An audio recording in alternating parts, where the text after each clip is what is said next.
É isso aí, sente-se à mesa, começando aqui mais um Proposições aqui em Recife. Tempo de Deus na nossa vida, tempo de muita escuta, tempo de muita sabedoria. Sabedoria, esse é o tema dessa nossa conversa hoje, sabedoria a partir do texto do sábio Salomão em Eclesiastes. Quem vai conversar com a gente hoje é meu amigo Thomas aqui, pastor da Igreja Rio aqui em Recife, e além de pastor, psicólogo, etc. Um tempo assim, um amigo de muitos anos, acho que 16, 17 anos de caminhada. Mas antes da gente ir para esse episódio, chega logo dando seu like, pode fazer seu comentário, envia isso para pelo menos 5 pessoas. E se você ainda não é inscrito nesse canal, por favor, se inscreve, porque isso nos ajuda. E se você crê no que a gente está fazendo, tudo isso que você fizer ajuda a plataforma a entender que o nosso conteúdo é relevante. Sem mais delongas, editor, solta a vinheta.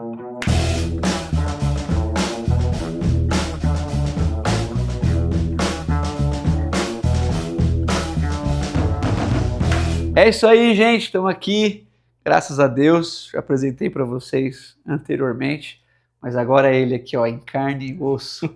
Esse homem existe, pessoal. Senhoras e senhores, com vocês, Thomas Souza. Tem que bater palma, mano, justifica a tua vida.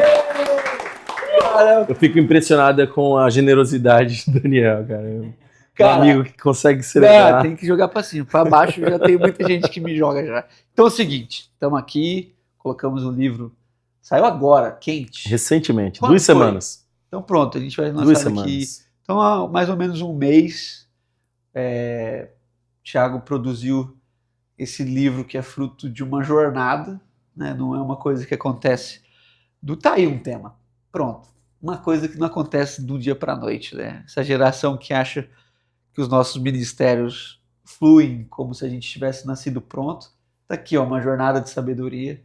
Mas antes da gente conversar sobre... posso abrir um? Pode, eu claro, folheando sem aqui. dúvida. Antes da gente conversar sobre, se apresenta aí, cara.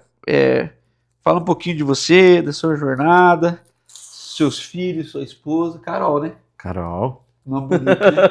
Bom, Pelo bom menos demais. isso a gente acertou, né? Arrumou uma mulher bonita que chama Carol. E os filhos, graças a Deus, Cara puxaram da a mãe. Graças a Deus. Bom, generoso. Cara, no meu currículo tá ser amigo de Daniel. Já tá ótimo. Mas enfim, casado com Carol, 3 filhos, servindo a Jesus há muitos anos já, 10 anos liderando a Igreja Rio. E tenho servido a Jesus também na minha profissão como psicólogo, vivendo um dia de cada vez debaixo do sol. Quantos anos você tem mesmo? Tô com... Chuta. Você tem minha idade, 38, 39. Exatamente. 39? Somos da mesma idade, cara, 38. Quanto você faz? Eu faço em dezembro. Você vai fazer 39 agora. Vou fazer 38. Então. Eu fiz já. Não, eu sou mais Vou fazer velho. 39. Pronto, somos juntos. Eu sou mais velho um pouquinho, mas não parece não, viu? Não, é da mesma geração, Quem olha de longe fala que você é mais velho que eu. Eu fiquei muito tempo exposto ao sol, entendeu? Recife, né? Eu já não vejo o sol em São Paulo. Mas, cara, tô olhando aqui, ó, de cara já bati na ideia de que o livro tem uma proposta de uma jornada de 130 130 e poucas páginas. Né? 135. Uma jornada, 136. Uma jornada com o texto da sabedoria, por isso que é a jornada de sabedoria, Eclesiastes. E, cara, quero te ouvir, não vou nem mentir. Eu já li, não tem nem como, né? Nunca nem peguei na mão. Mas, assim, vindo de você, da sua casa, que eu já escutei sua esposa algumas oportunidades, porque vocês produziam mais coisas juntos, assim, né? Sim. e já vi bastante coisa de vocês, então sei que ali é uma casa de sabedoria, mas de onde surgiu? Como que vem? Então, cara, no início do ano, a gente decidiu criar um devocional e eu fiz isso em áudio. Abri um grupo e a ideia era expor versículo por versículo de Eclesiastes. Então, eu ia mandando os áudios devocionais. Versículo por versículo. Versículo por versículo. E esse grupo foi crescendo assim de uma maneira bem surpreendente. E aí nós fizemos toda a exposição do livro de Eclesiastes e no final as pessoas começaram a pedir muito que transformasse num livro. Tá. Então aqueles áudios foram transformados nesse livro aí que você está vendo. E é, na verdade, um comentário que conecta a psicologia, filosofia e, acima de tudo, a teologia à luz de Eclesiastes. Então, sempre no final de cada devocional desse, a gente está observando Eclesiastes à luz do Evangelho e percebendo o quanto Jesus encarna toda a sabedoria. Então, estamos fazendo essa conexão. Jesus como uma chave hermenêutica para interpretar Eclesiastes. E tem sido uma experiência muito legal, porque a gente toca em temas bem interessantes, como tédio, como sofrimento, como trabalho, como os prazeres da vida. E apesar de Eclesiastes ter um tom, muitas vezes, mais filosófico do que teológico, capítulo 1, por exemplo, é uma proposição bem pessimista, parece Arthur Schopenhauer dizendo nada faz sentido debaixo do sol. Uhum. Com o passar do tempo, ele vai construindo uma ideia que só tem como seguir em dois caminhos. Ou o desespero da vida debaixo do sol, você não tem muito o que viver com sentido, ou considerar que tem alguém acima do sol. E aí a gente encontra o sentido. Lembra do teu Criador? Isso aí é o capítulo 12, o encerramento. É um velho fazendo uma reflexão sobre o sentido e depois ele diz para um jovem, não esquece, sim, sem Deus, sem o Criador, e é um tudo velho vazio. sábio, né? Não é um velho ignorante, né? Pois é. É um velho que tinha conhecimento dado, inclusive, pelo próprio Deus, né? Cara, e desses temas, assim,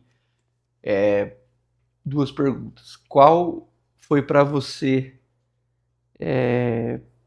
o mais significativo para tua alma, como um homem, pai, pastor?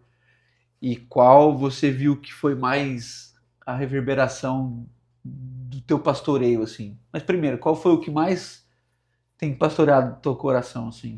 Então, dentre todos os capítulos de Eclesiastes, o primeiro a me cativar foi o capítulo de número 2.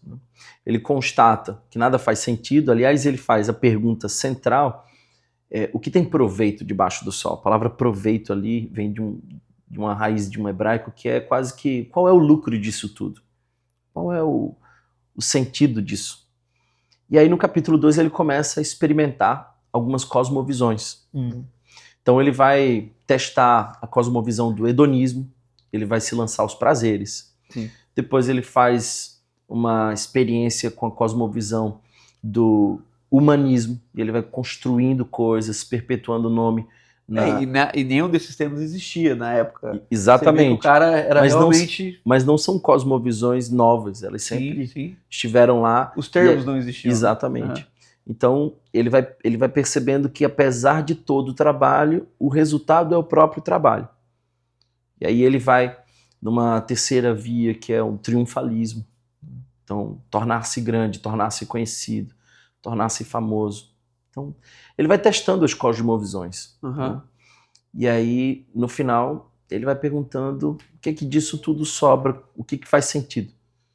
E aí, no capítulo 2, ele diz que a verdadeira alegria vem das mãos do Criador.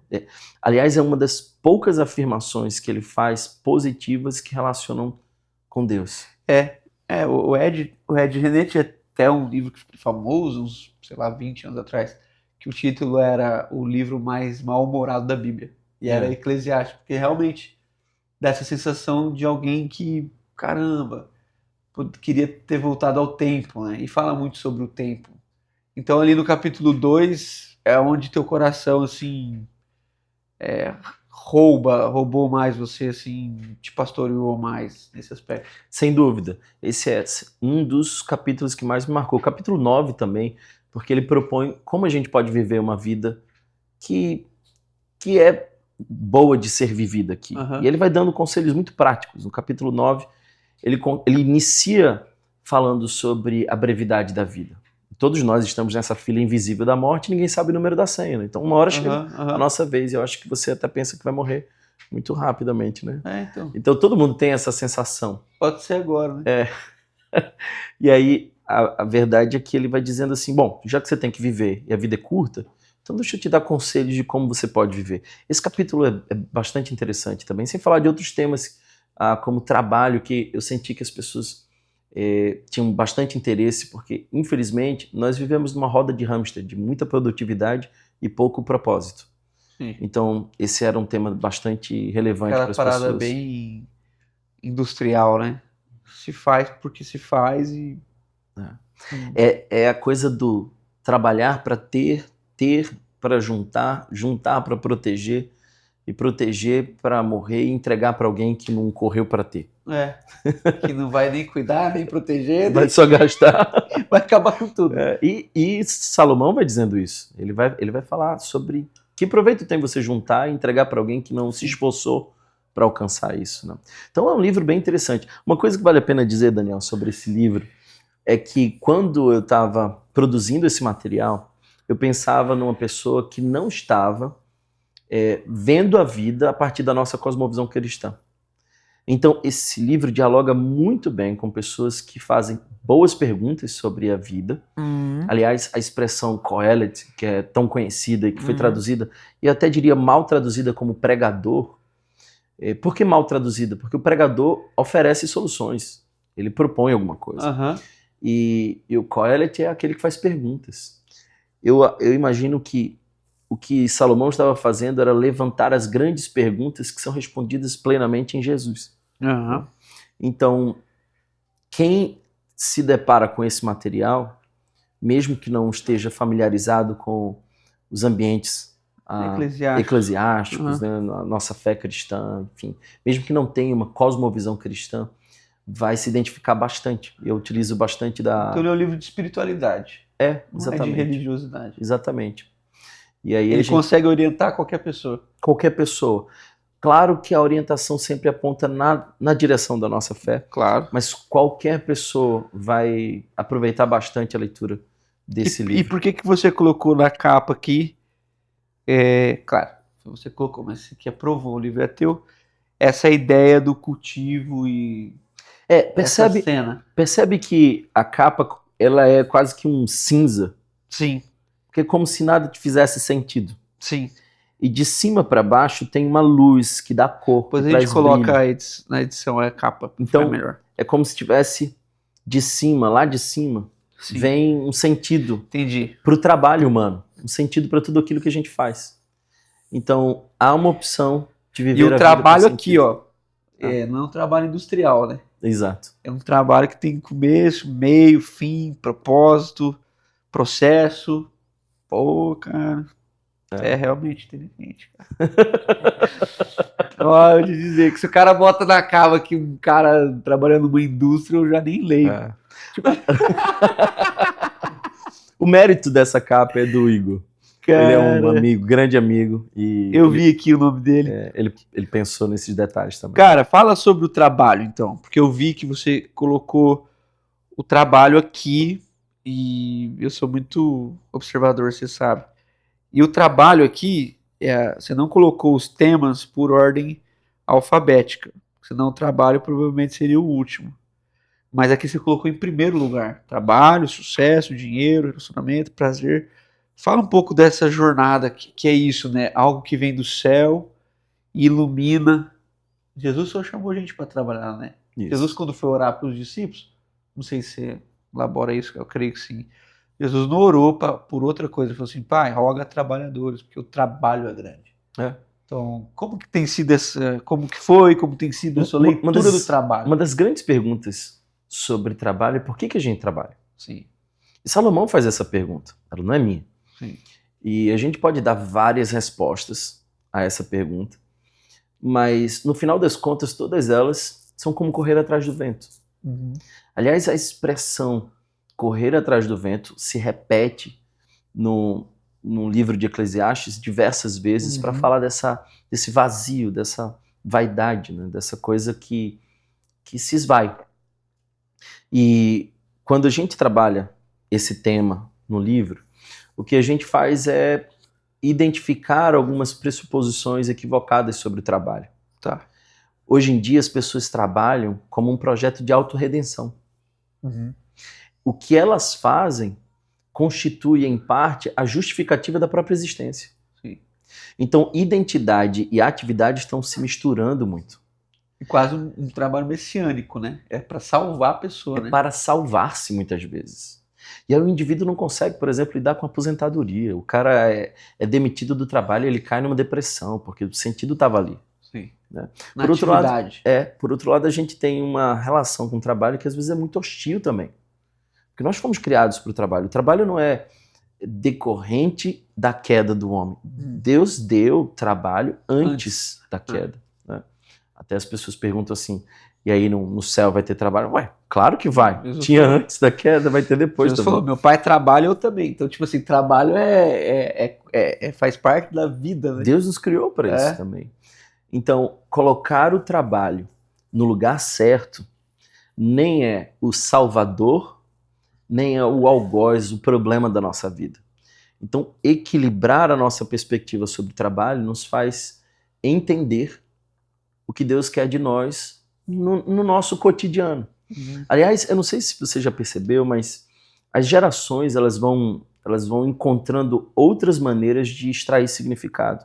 Então, por exemplo, os nossos avós, ou talvez até bisavós, pensavam que ser alguém na vida era ter uma família.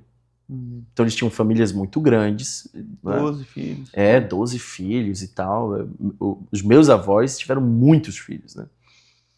E aí, o conceito deles de ser alguém na vida era ser família. Sim. O conceito de ser alguém na vida para os nossos pais já é diferente.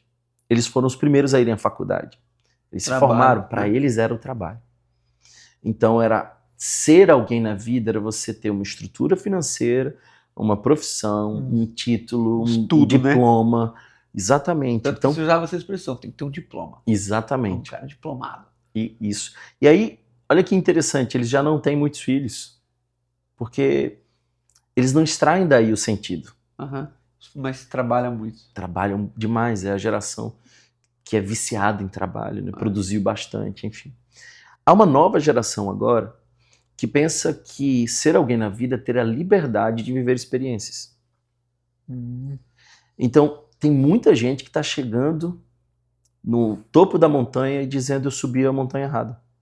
Então, é o cara que largou o concurso público para morar numa praia. É o cara que agora, ele nem está muito preocupado com o quão alto ele vai subir na carreira, mas ele quer trabalhar de casa, porque ele quer trabalhar de qualquer lugar. Ele quer ser um nômade. Se você perguntar... digital, é um tema hoje. Isso. Se você perguntar para ele qual que é o teu sonho, sabe o que ele vai dizer? Meu sonho é conhecer os países, as diversas culturas. Então, ele está tentando extrair o sentido da experiência, cara. Então, afinal de contas, onde está o sentido? Então nem trabalha muito, nem tem filhos. Nem tem filho, é pai de pet.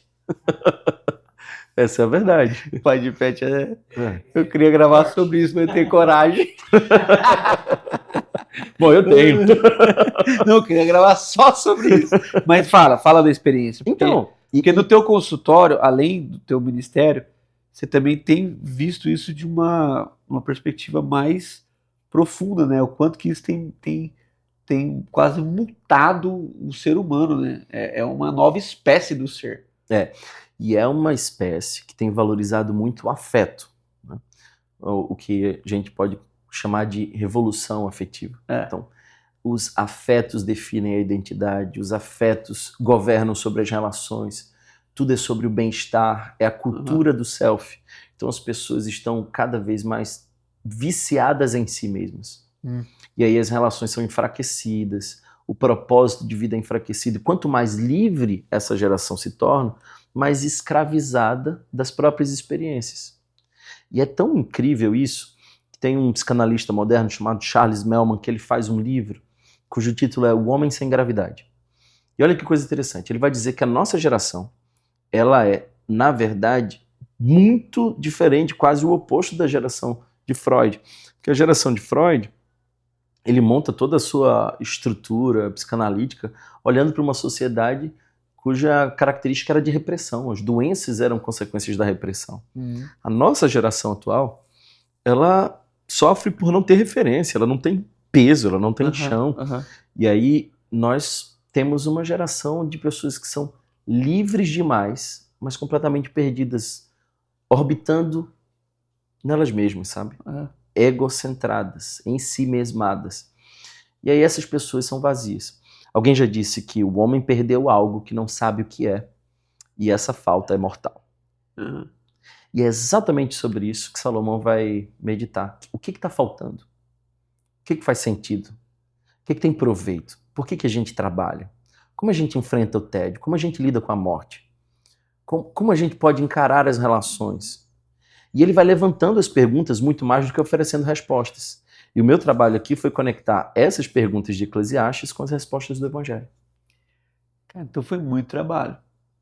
Foi prazeroso e trabalhoso. Não, pensa, muito trabalho, porque eu já vi um cara uma vez defender uma tese de doutorado que não era de Eclesiastes, mas era de Provérbios, porque Provérbios aparece muitas vezes a palavra sabedoria, né? E ele defendia a tese que a palavra sabedoria era Cristo. Então, e aí ele pega a sabedoria em Provérbios e pega também em Tiago, porque Tiago tem um lance de ser o provérbio do Novo Testamento e tem muitas coisas da sabedoria. E ele fala que aquela sabedoria do Salomão poderia ser trocada pela pessoa Cristo. Olha que coisa interessante. Mas Eclesiastes eu não tinha visto. Olha que interessante. Quando João começa a apresentar Jesus, ele apresenta como Logos encarnado. Sim. Só que esse conceito Logos era um conceito filosófico. A gente fica um tanto distanciado desse conceito. Mas naquela época haviam escolas que por séculos buscavam o Logos da vida. Que era uma espécie de sabedoria prática que faria a vida valer a pena. Então era como se, encontrando esse Logos, encontrava-se o modelo de vida, onde você podia ter abundância e plenitude e uma maneira que se pudesse viver que tivesse sentido. E as escolas filosóficas foram debatendo sobre isso ao longo de séculos e ninguém encontrava esse Logos. E aí João diz: o Logos se fez carne e habitou entre nós. A gente olha para Jesus e a gente encontra essa sabedoria. Então, Salomão está levantando as perguntas e o Evangelho respondendo. Com Jesus. Ler o livro de Eclesiastes sem ter clareza do Evangelho é como pular em águas escuras de um rio. Você não sabe o que tem embaixo. É quase desesperador em alguns momentos você se fixar em alguns versículos, porque o tempo inteiro ele está dizendo não faz sentido, não tem proveito, é vazio, sabe? Mas se nós estamos conectando isso às verdades do Evangelho, tudo faz sentido. Então esse livro... como se a gente lesse de trás para frente. Exato. Aliás, a Bíblia é melhor lida assim. O que eu poderia dizer é que esse livro é um bom diagnóstico da nossa sociedade e uma solução em Cristo. E eu tô conectando com os dilemas da vida humana, sim, tô vendo. Mas ao mesmo tempo apontando para Jesus como Logos encarnado. Tá, então uma ressignificação do trabalho a partir mais do conceito da vocação que a gente descobre em Deus do que um meio para chegar nos lugares que o trabalho pode levar a gente, assim. Tipo isso. Vocação, o trabalho é uma maneira de cooperar com Deus para colocar ordem em algum caos que ele escolheu. O trabalho é fazer a minha parte no projeto que Deus tem. Exato. Qualquer que seja a parte. Tá, sucesso, mano. O que você trabalhou como sucesso aqui? O que é ter sucesso para hoje? Hoje, assim, o que as pessoas consideram um sucesso e o que você analisou aqui? Hoje, as pessoas dessa geração consideram sucesso como a realização do desejo. Mesmo com a experiência dela. A realização do desejo. É como se elas tivessem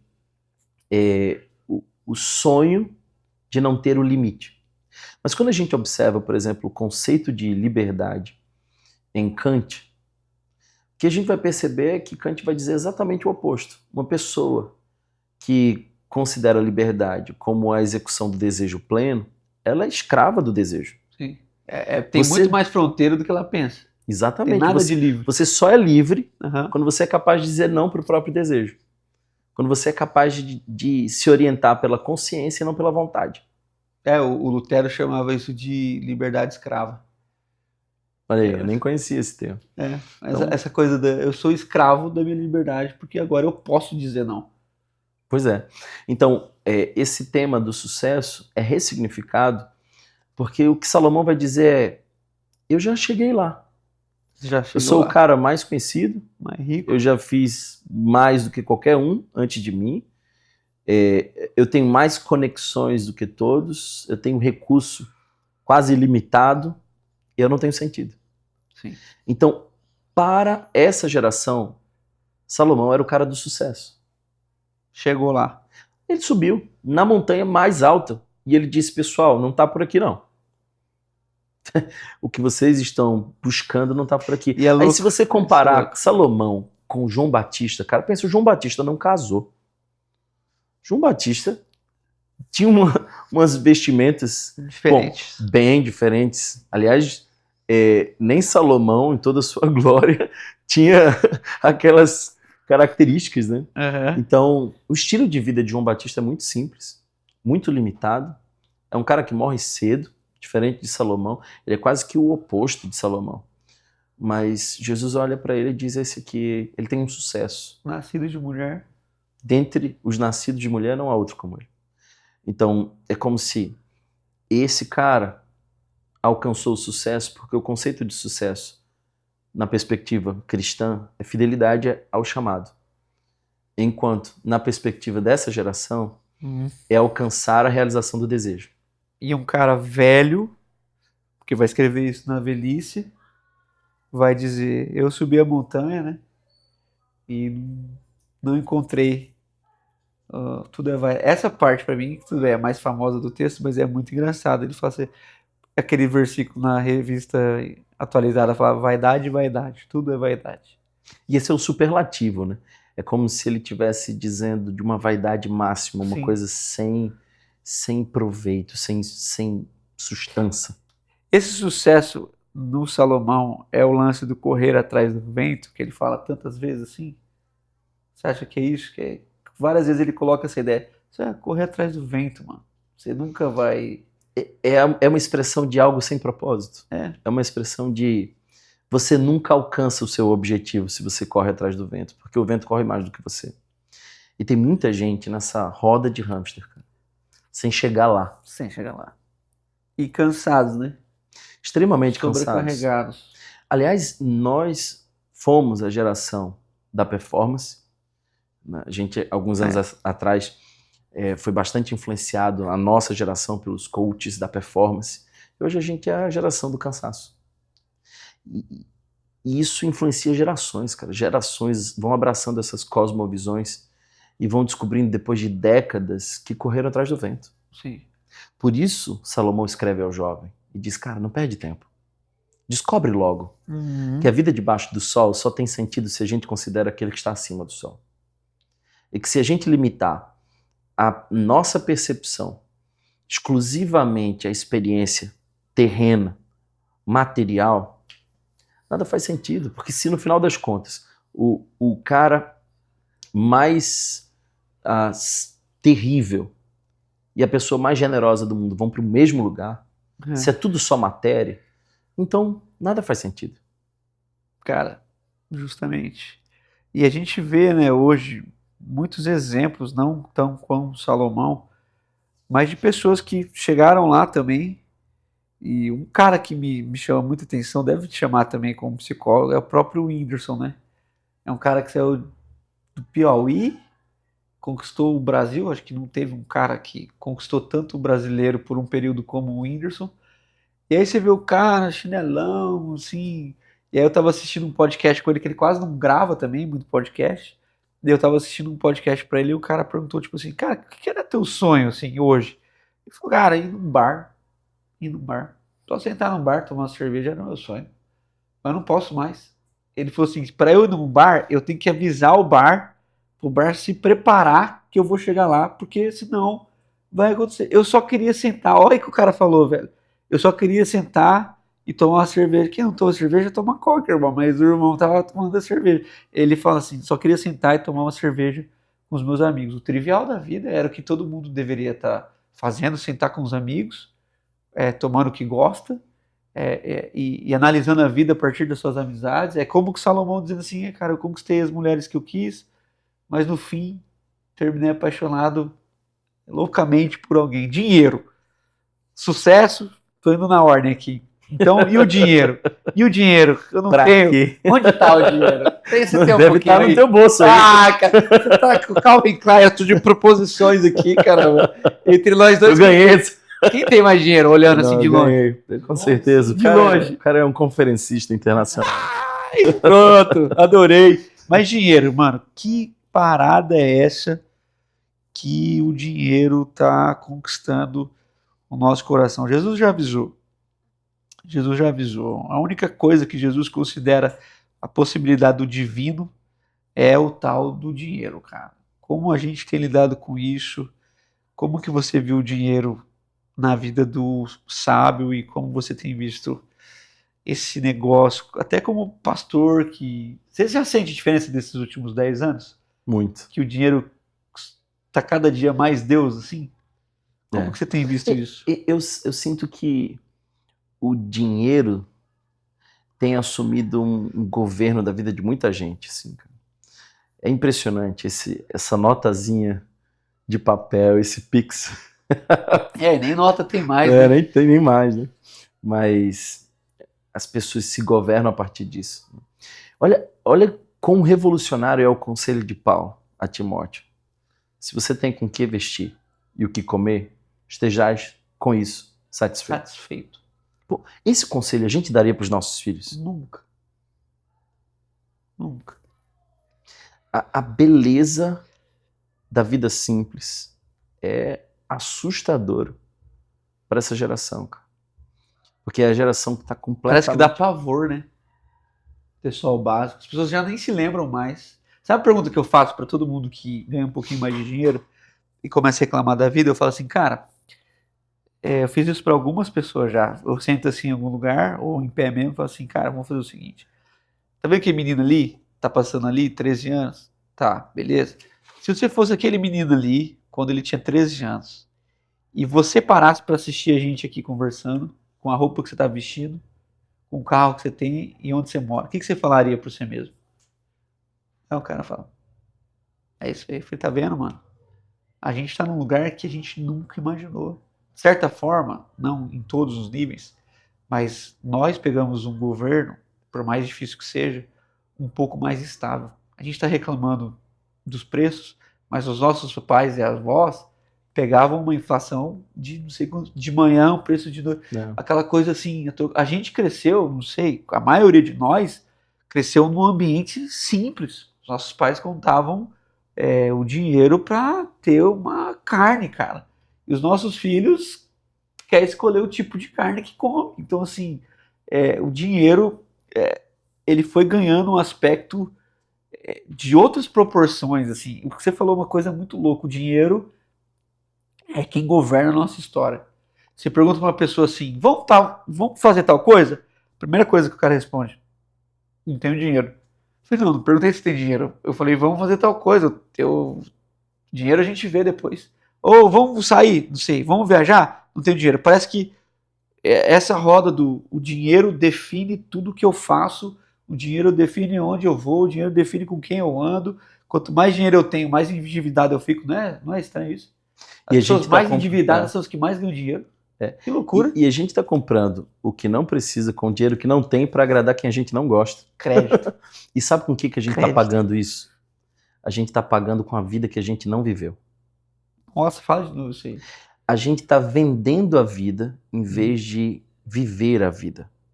Porque o que a gente faz é se iludir achando que o dinheiro é a única moeda que existe.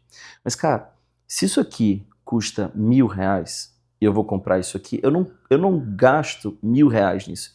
Eu gasto o tempo de vida que eu precisei para adquirir R$1.000 para trocar por essa caneca. Então, na verdade, a única moeda que todos nós temos é vida. E a gente não sabe quanto tem. Sim. Então, em vez de a gente viver a vida, a gente está vendendo a vida. Sim. Foi o que Jesus falou pro cara, louco. Essa noite pedirão tua alma. E o que tens para quem será? Para quem será? E, aliás, Eclesiastes... Quem, velho? Eclesiastes também fala isso. Capítulo 7 menciona. Se você observar, é um cara que anda só... Você decorou Eclesiastes, né? Tá falando aqui como se eu soubesse ele igual você, né? Eu só tô fingindo costume aqui. Eu acho que é o 8, não é? Não é no 8 que ele fala isso? Mas é um cara que tem, mas não tem com quem dividir. E ele diz assim, esse é mais um absurdo, encontrei mais um absurdo debaixo do sol. Alguém que tem, mas não tem para quem. Porque a verdade é que não é sobre dinheiro, é sobre relações. A grande questão não é o que dinheiro pode me proporcionar, sim, mas é o quanto ele pode servir aos relacionamentos. Sim. Lá em casa eu tenho essa máxima, cara, o dinheiro, se ele não serve para nos servir, ele não serve para nada. Então eu gosto de comer bem, não ligo muito pra roupa não, mas pra comida, meu amigo. Eu tô percebendo. Eita, cara! Eu acho que eu também. É isso que eu tô emagrecendo. Você não sabe vendo, tão gordo eu tava. 20 e poucos dias sem açúcar aí, né? 24 hoje. Olha aí. Contando. Não, mas não só isso, cara.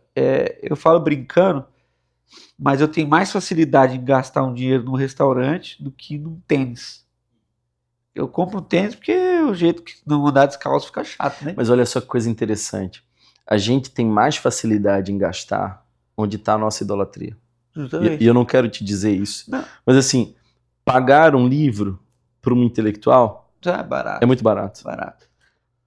Para alguém que não ama a leitura e que não tem nenhum vínculo com esse aspecto intelectual, a experiência, às vezes, é em outro lugar, sabe? Sim. A gente gasta mais de acordo com a nossa valorização. Justo. E a minha vida tá na mesa, então às vezes eu levo meus filhos a alguns lugares e falo, cara, isso aqui é a vida, isso aqui é a vida. A vida é isso aqui, é a comunhão, é a gente estar junto, na disposição de você me servir, eu te servir. É caro. É isso que você está falando, depende do preço que você está disposto a pagar. Então, se isso não faz sentido para você, é caro.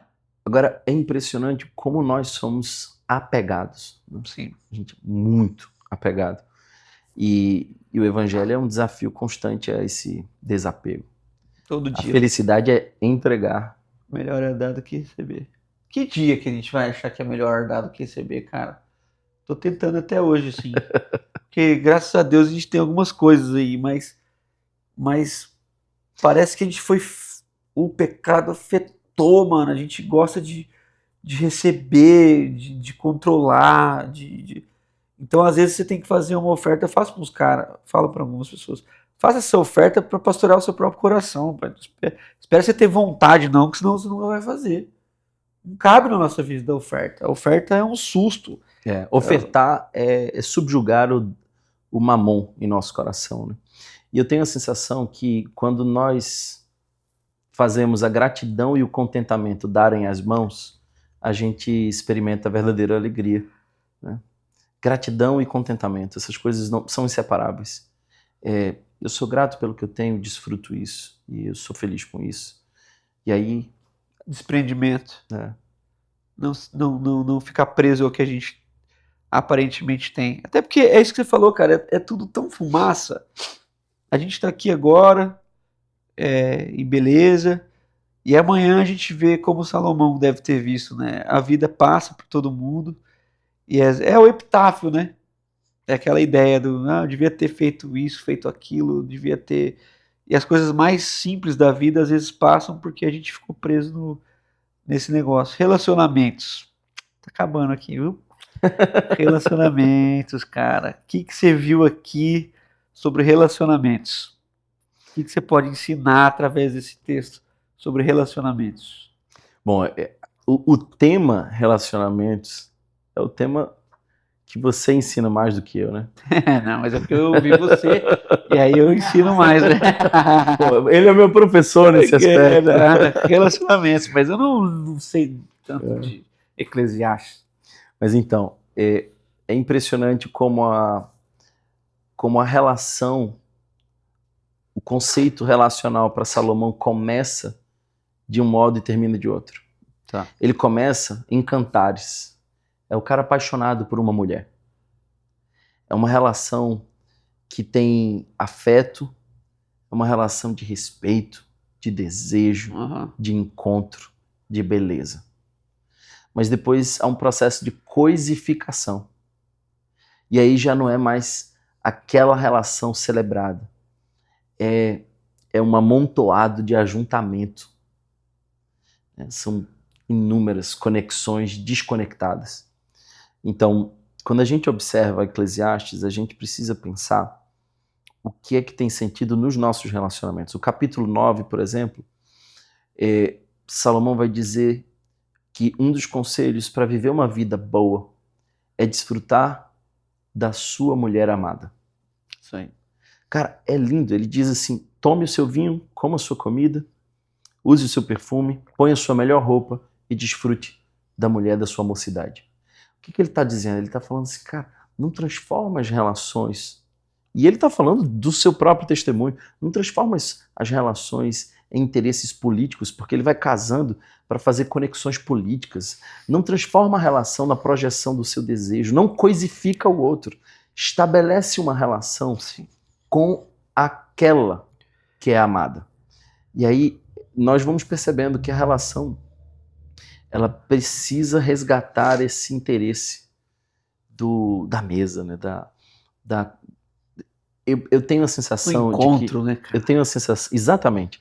Eu tenho a sensação que a nossa cultura do self não consegue se relacionar, porque toda relação pressupõe um eu, um tu e um nós. E às vezes o nós precisa fazer o eu e o tu sacrificarem algo. Por que a gente tem visto tanto casamento disfuncional? É porque não tem o espaço para o nós, cara. Eu quero que você me atenda no meu interesse, e se isso não acontece, a gente não fica mais junto. Nessa geração moderna não se constrói o nós, que é o ambiente das relações. Sim. Você me escuta, eu te escuto, isso é nós. Sim. Eu fui fazer um casamento, pra você ter uma ideia. Cara, eu fiquei chocado, cara.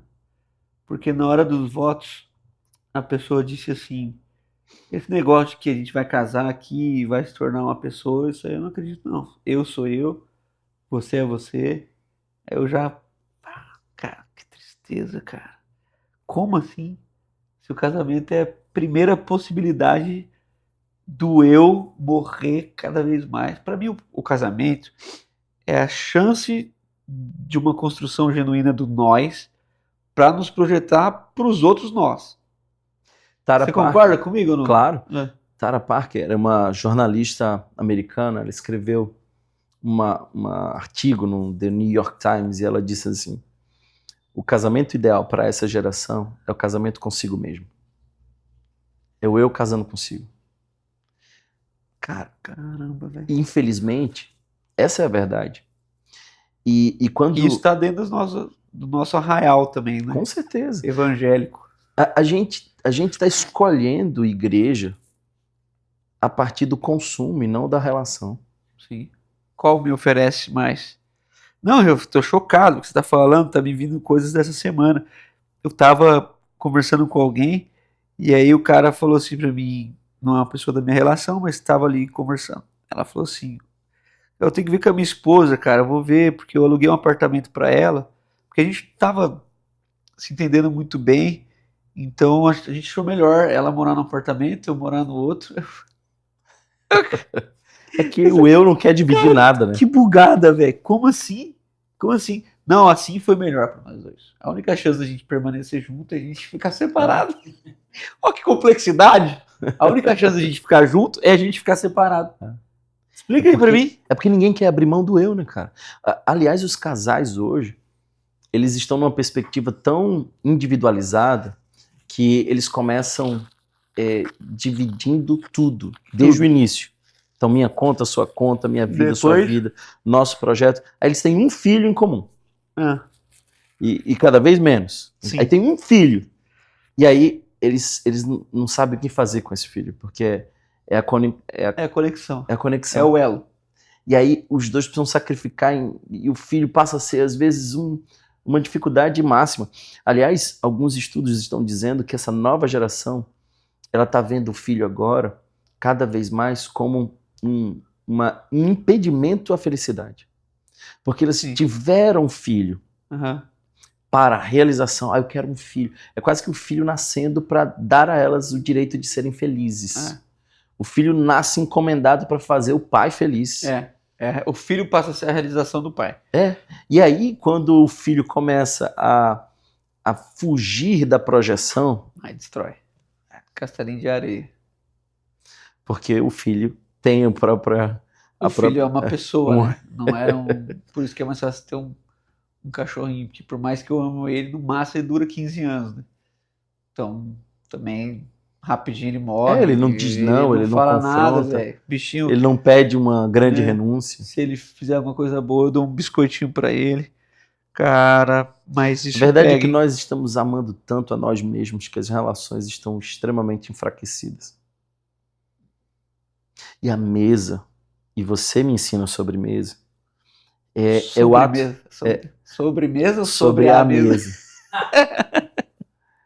É o ato de você servir o outro. É isso. É a única chance. Você não come primeiro. Justo. Você oferece primeiro.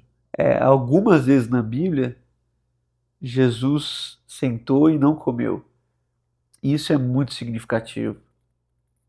Eu falo até uma heresia, assim, falo várias, né? Mas essa aqui é mais assim do que todas. Né? Porque eu falo que se o diabo fosse mais esperto, ele daria para Jesus a possibilidade de alimentar alguém que não ele. Seria mais difícil para Jesus não ter que multiplicar um pão para alguém do que fazer uma pedra virar pão para ele. Mas se ele fizesse isso, Jesus faria porque faz parte do propósito e não era uma tentação. Justo, não é ignorância. Mas para Jesus, cara, a mesa, você vê que ela tem um grande significado quando os meninos chegam lá, os discípulos falam assim, o pessoal está aqui, não tem que comer. Na verdade, de Marcos, de Mateus, ele fala assim, dá vocês mesmos de comer. Então, tipo assim, esse é o nosso ministério. Não, mas nós não temos dinheiro. A conversa é sempre dinheiro. Então assim, não, mas ninguém conversou sobre dinheiro. Então aí chega lá um menino que não falou sobre dinheiro, mas tinha lá o que era suficiente talvez para ele, coloca na mesa, Jesus vai lá, pá, e sobra 12 cestos. Bem 12, né? Podia ter sido 13, 14, 20. Então era como se Jesus estivesse ensinando os discípulos que a falta nunca é de pão, nunca é do recurso. Eu fico imaginando a vergonha dos outros discípulos que não tiveram capacidade de servir as mesas, agora sobrando 12, cada um tendo que levar um cesto para casa. Como se Jesus falasse assim, então na próxima, você não conversa mais comigo sobre ter ou não ter, que eu já estou te dando um cesto. Eu fico imaginando o menino voltando para casa e contando a história. Até aquela música do Estênio. Cara, você imagina um moleque, mas na Bíblia, todo mundo que vai conversar com Jesus volta sem nada. Então assim, a mulher voltou com o canto vazio, o menino voltou sem pão. Então assim, antigamente eu chamava as pessoas para mim seguir Jesus. Hoje o cara fala, eu quero seguir Jesus. Fala, você tem certeza, mano? Hoje eu já boto a pressão, assim, você sabe onde você tá entrando, mano. Porque a vida do evangelho... É que todo mundo que se encontra com Jesus entrega. Da religião não, mas o Jesus das Escrituras, quando nós nos encontramos com Jesus, que é, como você está propondo aqui, a realização, aquilo que o Salomão profetizou talvez sem saber, quando a gente encontra com Jesus, a nossa fome muda, né? É um processo de fome saciada todos os dias, assim. Então, Jesus fala assim, cara, vocês estão com fome do quê? Né?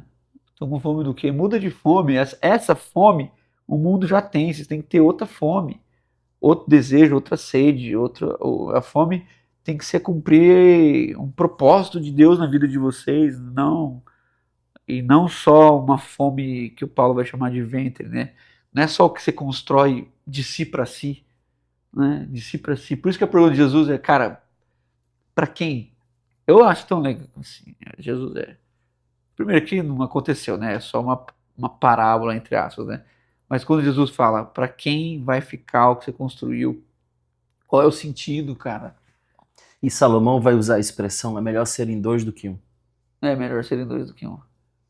E ele vai explicar que é melhor serem dois do que um, porque você tem mais sentido, você tem mais proteção. Ele vai descrevendo as diversas situações. Então, a proposta dele é melhor relação. E até eu vi uma vez o Paulo Júnior falando, só que agora de cabeça eu não me lembro. Não vou conseguir te falar com exatidão, mas não vou deixar de falar por causa disso. Mas o Paulo Júnior uma vez estava fazendo a conta no mundo rural, quanto que um cavalo tem de condição de puxar sozinho e quanto que 2 cavalos tem. Só que não é o dobro. Não é o dobro. É muito mais. É uma conta assustadora. Porque é justamente isso, cara. E pronto. A Bíblia vai dizer, é melhor ser... Porque se um cair, o outro ajuda a levantar. O outro ajuda a levantar. Olha o tanto de gente que você está vendo pagando para você ajudar ela a levantar. Eu não tenho nada contra. Eu sou assim, psicologia, pá. Mas eu acho que muitas das sessões seria resolvido com um amigo. A falta de um alguém, cara. Sabe? Não tem. A gente está no mês de setembro e a gente tem essa campanha de Setembro Amarelo. Claro. E a coisa que mais pode proteger alguém de um dia cometer um ato como esse, tirando a própria vida, dando uma solução definitiva a um problema temporário, é um vínculo. Olha só que coisa interessante. O carcereiro aponta uma espada para o próprio peito. E Paulo, que teve a oportunidade de fugir junto com Silas, porque as grades estavam abertas, ele decide ficar. Ele não achou que o terremoto era uma chance para libertá-lo. E aí ele olha para aquele cara e ele diz assim, não faça isso. Não te faças mal nenhum. Estamos todos aqui. É o vínculo protetivo, é a presença que protege. Aquele carcereiro viu na presença uma esperança, de modo que depois ele pergunta, o que eu posso fazer para ser salvo? O que convenceu aquele cara que tinha uma salvação e por que ele se interessou naquele tema? É porque não é possível que as portas se abram e os presos fiquem e ainda digam para aquele que está desesperado, estamos aqui, que não tem uma salvação. E mais, eu amo esse texto. Agora você chegou num lugar que Eclesiastes não sei tanto, mas isso aí, rapaz, o que Paulo diz é, não te faças mal nenhum, porque todos nós estamos aqui. Ou seja, nem os outros presos fugiram. Exato. Isso é mais chocante. Porque Paulo não fugiu? E os outros, mano? Por que os outros não fugiram? E tem a ver com o que você falou aqui. Quando eu li esse texto, com a liberdade que a gente usou como escravidão, é justamente esse texto. Os caras não fugiram porque eles descobriram a capacidade de ser livre. Ser livre é poder fugir e não querer. Exatamente. Porque agora eu encontrei a verdadeira liberdade. 2 caras que foram presos injustamente estão cantando e orando. E nós que estávamos aqui todos presos justamente, estamos aqui tentando fugir. E os caras que poderiam não estão. Então assim, peraí, choque. E aí o Paulo que poderia ver o cara morrer. Porque se eu sou Paulo, não ia assim também, não ia matar o cara, mas ver ele morrer, né? O cara que me bateu em praça pública, agora vai morrer, eu não preciso fazer nem nada, não é nem eu que vou matar o cara. Isso no evangelho brasileiro era uma coisa maravilhosa. E olha que expressão linda de liberdade. Credo. Ele não escolheu sofrer, ele não escolheu enfrentar aquela dor. Aquela dor foi compulsória, mas ele escolheu como ele ia sofrer o processo. Então, as costas ainda estavam machucadas, mas eles eram livres para dizer, não, a gente vai louvar, em vez de reclamar. Sim.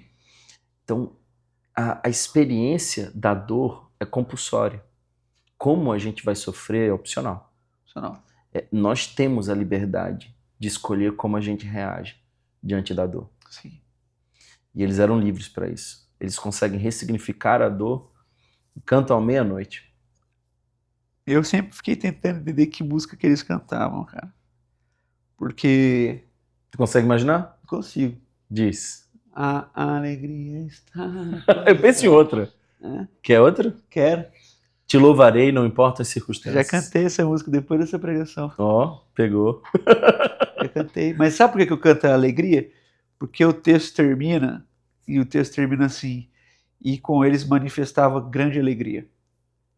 E depois eles estão na cidade de Filipos. Isso. E depois Paulo escreve a carta da alegria para Filipos. Para mim é como se Paulo escrevesse 30 anos depois e falasse assim, quando vocês encontraram com Jesus, vocês estavam alegres, e agora?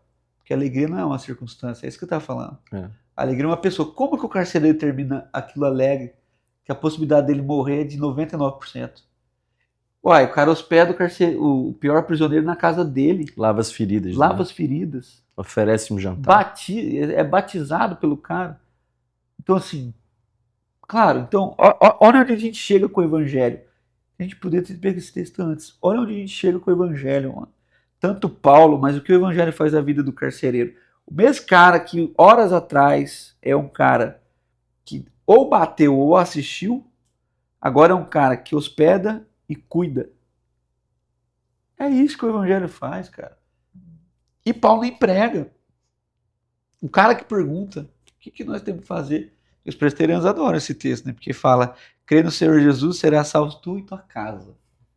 É esse combo, cara. Eu sei que a salvação em Cristo é individual, mas a promessa de Deus são os nossos filhos. É para a família. É para nossa casa, senão não faz sentido. Ser salvo faz sentido em Jesus. Mas ser salvo sozinho não faz sentido nenhum, velho. Então, assim, se meus filhos não forem juntos, se sua esposa não for junto, meu Deus do céu, véio, que graça tem esse negócio? Então, assim, para que Jesus me salvou? Para que Jesus me libertou? Para eu aprender a viver, como o Thomas está propondo, para eu aprender a ver a vida numa ótica. Você falou uma frase muito forte, cara. O sofrimento é inevitável. O sofrimento é inevitável. E o próprio Eclesiastes vai dizer, é tempo de todas as coisas, inclusive de sentir dor, é tempo de sofrer, é tempo de chorar, mas é tempo de sorrir também.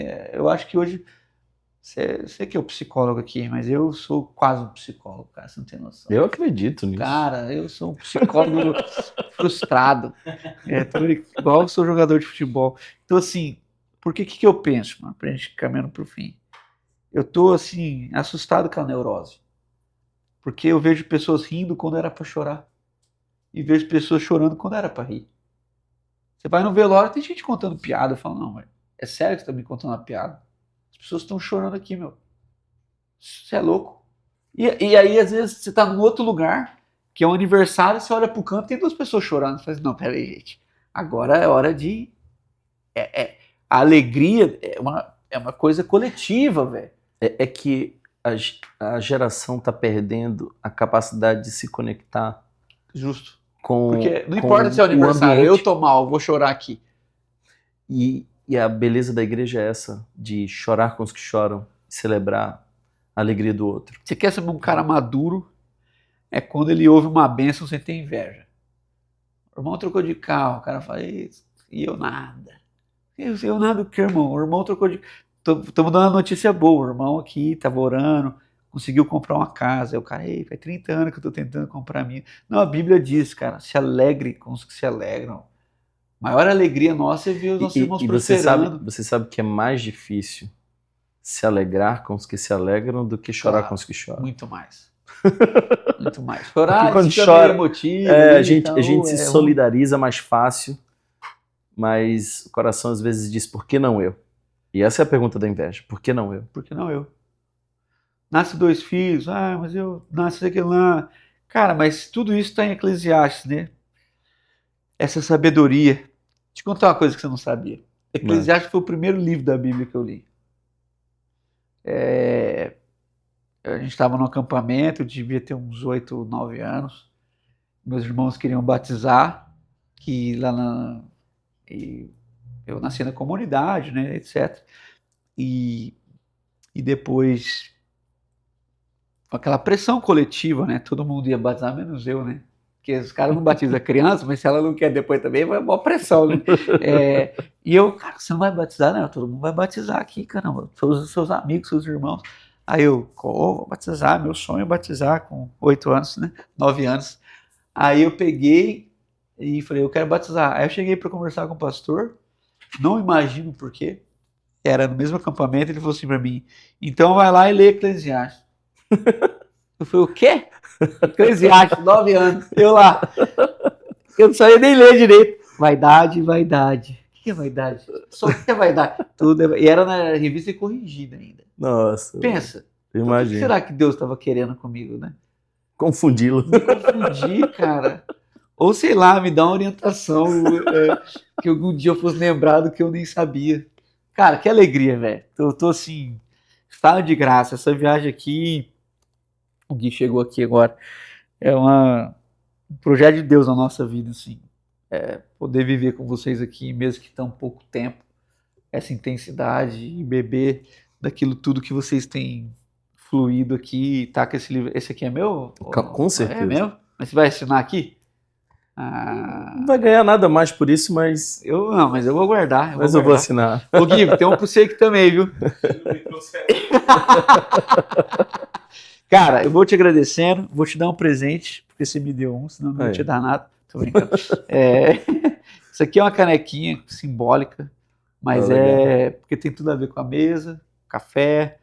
Difícil alguém fazer um café para tomar sozinho, né? Tipo igual o vinho, né? Foi feito para partilhar, não faz sentido fazer sozinho, né? Então, como eu não posso dar vinho, porque é evangélico, eu tenho que dar café.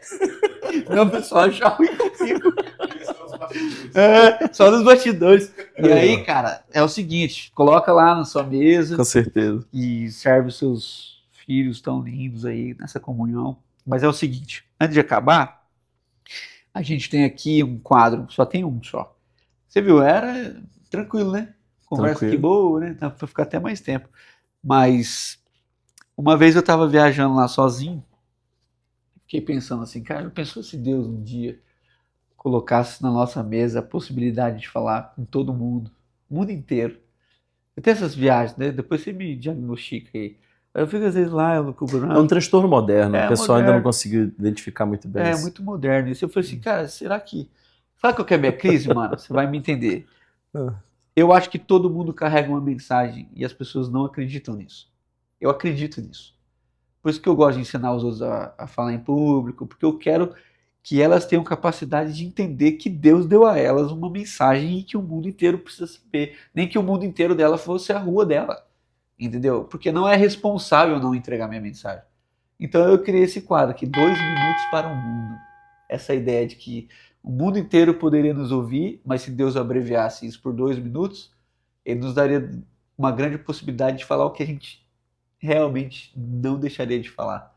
Então eu queria ouvir assim de você, 2 minutos para o mundo. Você olha para a câmera 37 e aí você...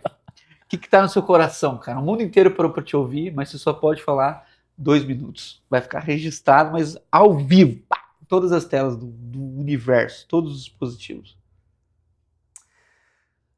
Eu quero dizer que eu acho que o mundo precisa ouvir que o sentido de viver debaixo do sol é aquele que está acima do sol, que vale a pena, tem proveito quando a gente vive uma vida para o Senhor.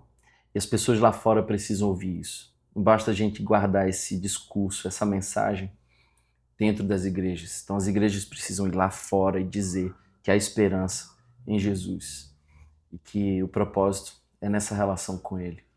Então nós precisamos ressignificar a nossa vida à luz do Evangelho. Isso é simples, a gente não precisa correr atrás do vento como o mundo tem feito. Pelo contrário, nossa maneira de viver pode denunciar os equívocos do mundo e a esperança em Cristo.